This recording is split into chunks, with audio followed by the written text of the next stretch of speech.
que j'ai connu déjà durant la guerre du Liban, dès le départ, on nous a dit au Liban en 1975 c'était une guerre civile.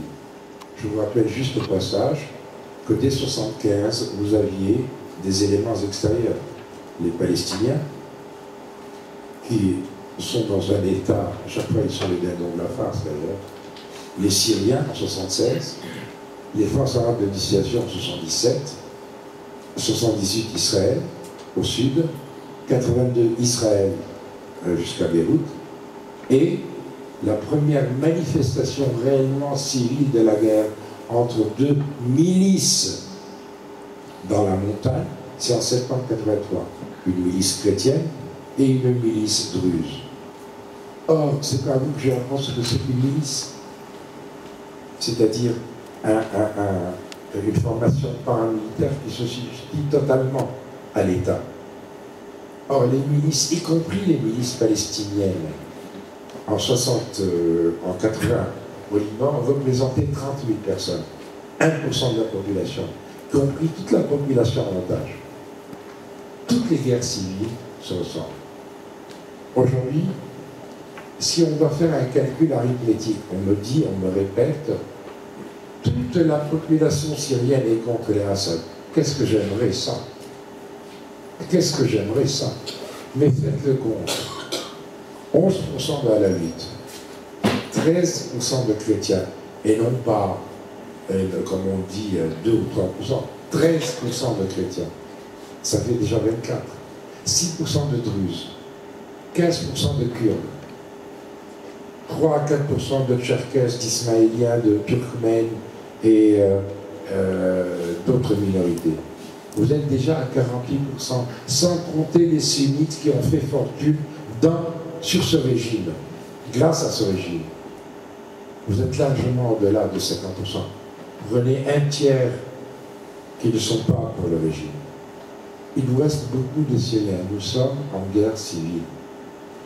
Là, si je dois être totalement honnête avec vous, si je devais réagir, on a comme un Libanais qui a été enlevé durant la guerre, torturé, etc. Je dirais bien fait. Il passe 15 ans comme les Libanais à savoir ce que c'est que la souffrance. Mais je ne peux pas le dire. Je ne peux même pas le penser. Parce que je vois la destruction qui se fait, non pas des hôtels, des maisons, etc., mais surtout des hommes. J'ai vu au Liban ce que la guerre avait fait de nos jeunes. Une génération et demie de sacrifiés. Je vais vous en donner 2 exemples personnels, si vous me permettez. J'ai un neveu qui a aujourd'hui quand même 30 ans à peu près, 32 ans, donc vraiment l'enfant de la guerre. Il y a 5-6 ans, j'étais chez sa mère, ma soeur, et il me dit « Ah, il paraît que tu as réussi en France ?» Je lui ai réussi quoi? Je dis que tu es un homme réputé et tout ça. Je dis « Écoute, si les gens ils le pensent, c'est que ça va être vrai. » Et il me dit ben « Alors, combien de bodyguards tu as, de garde-corps tu as ?» Je dis « Aucun. » Et il me tourne le dos, il me dit « Ah bon, alors t'as pas réussi. » C'était lapidaire. Mais ça montre à quel point son cerveau avait été atteint.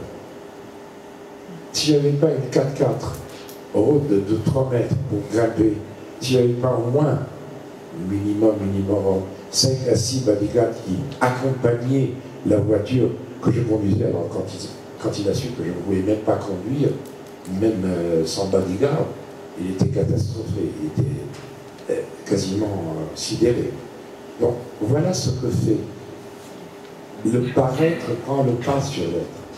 D'ailleurs, même en Occident, de quoi a-t-on parlé durant toute la guerre civile du Liban?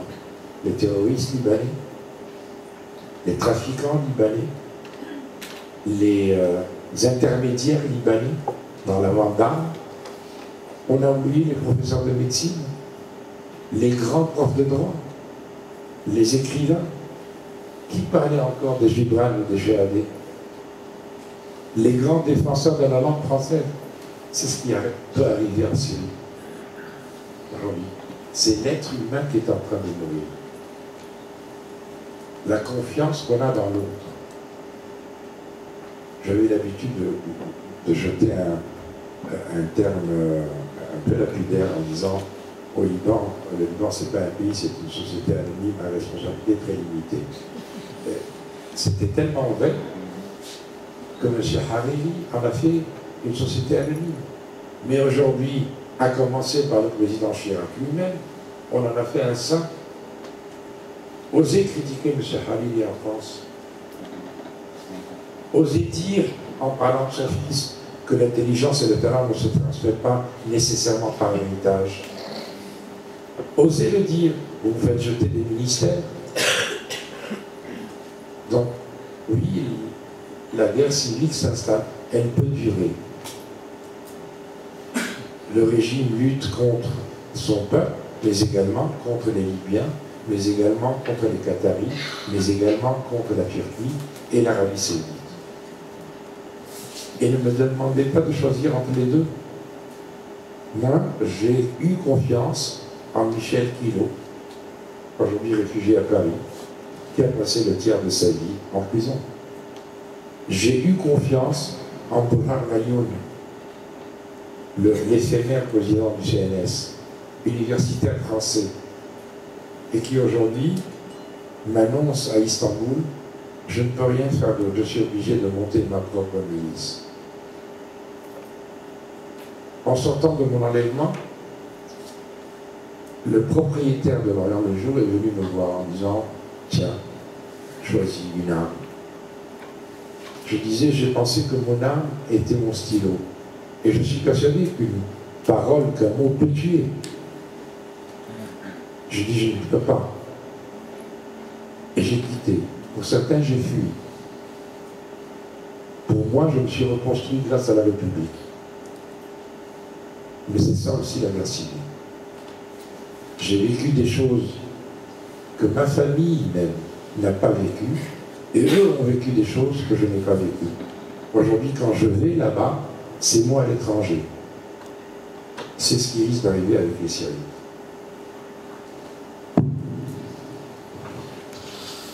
Je voulais vous poser une question sur la représentation physique du prophète. Où est vraiment le problème de représenter le prophète en dehors des caricatures qui peuvent blesser, qui peuvent choquer. Mais nous, tire-t-on, j'ai jamais eu de réponse, de ne pas pouvoir représenter le... Dans le Coran, il n'y a aucune interdiction. Il a tout simplement fait tomber les idoles polythéistes de la Mecque. C'est tout. Certains interprétants ont dit que le sacré ne pouvait pas se représenter. D'où, d'ailleurs, et c'est un peu l'amalgame, l'accusation portée contre les chrétiens de polythéistes à cause de la Trinité. Alors, c'est vrai que pour nous chrétiens, même le 3 en 1 est difficile à admettre. Je me souviens dernièrement, on a fait un numéro des Cahiers d'Orient sur les chrétiens en Orient, et je me suis amusé à envoyer mes collaborateurs interroger sur le trottoir de la rue de la Convention des gens qui passaient. Pouvez-vous nous dire ce qu'est le mystère de la Trinité? On utilisait exprès le mot de mystère. Alors on a interrogé que 107 personnes. 106 n'ont pas su nous répondre. Le 107e, heureusement qu'il a répondu. C'était un prêtre. Vous imaginez s'il n'avait pas répondu lui non plus.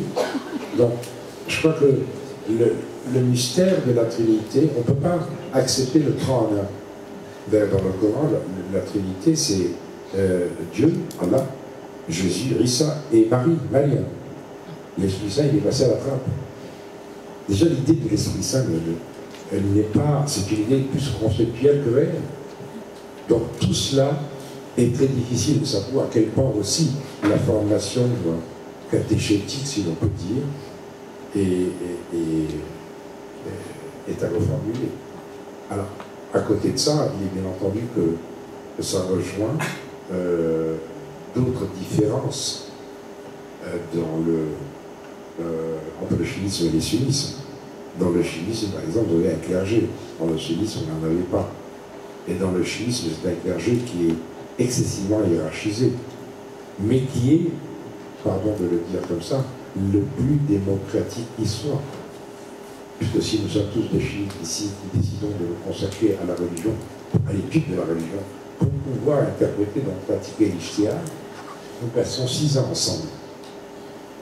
Et au bout de 6 ans, on devient dans l'empire, dans le monde perse, des mollahs, dans le monde non perse, des chers. Et le mot cher, nous le garderons jusqu'à la fin de notre vie. Alors, si l'un d'entre nous, à un moment donné, dans son ijtihad, si vous, mon cher, vous avez la chance de trouver au bout de 10 ans une interprétation quelconque dans tous les domaines de la vie, puisque l'islam est englobant. L'islam, c'est tout le domaine de la vie, c'est sacré et temporel, dans le judiciaire, dans l'administratif, etc. Et qu'il y ait quelques-uns d'entre vous qui vous suivent dans votre interprétation, vous devenez Hujjat al-Islam, la preuve apportée par l'islam. Et si l'un de votre disciples suive plutôt Alain et qui vous a suivi dans votre interprétation, lui aussi, 15 ans plus tard, découvre une autre interprétation dans un autre registre de la vie, il devient à son tour Hujjat al-Islam.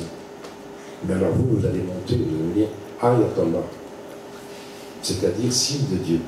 Puis Ayatollah Osman, grand Ayatollah. Et ça veut dire quoi? Ça veut dire qu'à un moment donné, vous êtes entre clercs, mais quand le peuple va s'en mêler, il va aller vers l'Ayatollah, dont la prédication lui présente une vision de l'amour, de la société, de la vie et du monde global qui lui sied le mieux. Alors, il devient une référence, une marjaïa. Je vous donne un exemple très parlant. En 2004, souvenez-vous, vous avez un jeune mollah en Irak, Moqtada Sadr, qui lance la révolution contre les Américains. Pendant 3 semaines, il y a des combats meurtriers à Najaf. Et tout d'un coup, le Majah, le référent, sort de son silence, Ali Sistane, et il dit ça suffit, il faut coopérer avec les Américains. Je vais soigner mon cœur 1 semaine à Londres. Cela veut dire qu'à mon retour, je veux qu'il y ait un cessez-le-feu. Et quand il est rentré, il n'y avait plus un seul coup. Le Majah apparaît. Donc ça aussi c'est important. La représentation du prophète ou d'autres dignitaires musulmans n'est pas interdite. C'est une question d'interprétation. En revanche, regardez toute l'iconographie ottomane, l'iconographie perse. Au début, vous voyez le prophète avec Ali à ses pieds, Fatih.